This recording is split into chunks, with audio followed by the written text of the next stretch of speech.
Ito ang isa sa pinakamalaking patunay na etong si Baligod ay pasikat lang, gustong maging relevant. Worst of all, bobo ka. Ito po yung huli niyang ipinakita na picture. Ito, akala niya siguro hindi na matitrace kung kailan nakuhanan itong picture na ito.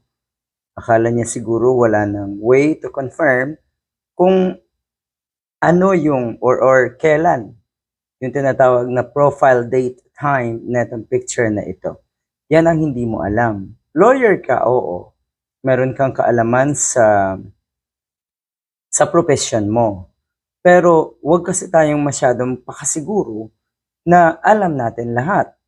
Kasi maraming mga bagay sa mundong ito na pwedeng hindi natin alam ng iba. At kahiya-hiya kung akuin mo na alam mo lahat. Hindi. So dito ka ngayon, nagkamali. Ito po ay kalat na sa social media. Ito yung litrato na kanyang pinost na kuno nga ay maleta sa loob ng private jet. Ito ay inanalyze gamit ng photo, metadata, color profile, device, and so on and so forth.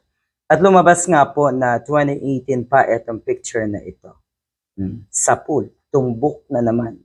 At marami yan, doon sa mga inilabas na pictures ng kuno ay mali-maleta na pera.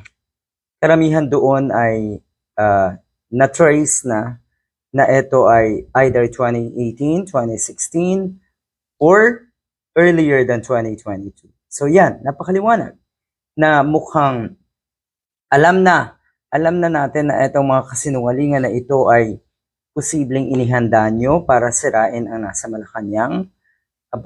Mahaba-habang pagpaplano ng pagbagsak yan ng ating gobyerno or ng nasa Malacanang nga.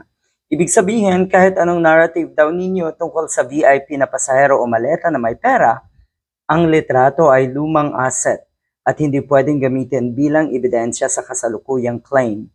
Yan.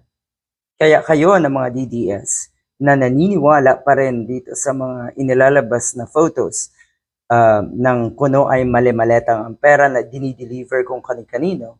Ito, una na rin sinabi ng ilang mga eksperto na wala talaga itong basihan, hindi ito pwedeng gawing ebidensya dahil ito ay litrato at picture lang.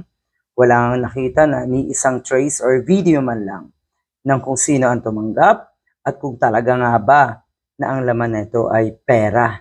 Dahil napaka inconsistent ng kanilang mga statement tungkol nga dito sa mali-maletang pera na ito. O ayan, nakakahiya.